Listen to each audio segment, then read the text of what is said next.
how to get Spotify Wrapped easy and quick on Android or iOS phone. Hello guys, in today's video I'm gonna show you how to get Spotify Wrapped easy and quick on Android or iOS phone. First thing you need to do here is to go to Play Store or App Store, and here make sure your Spotify is updated.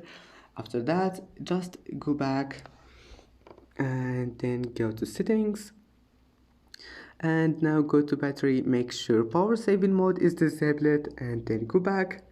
Now open Spotify, open it, then go back. Don't close your Spotify, just go back and make sure it's running in your background. And now just wait few minutes, like 10 minutes, like that.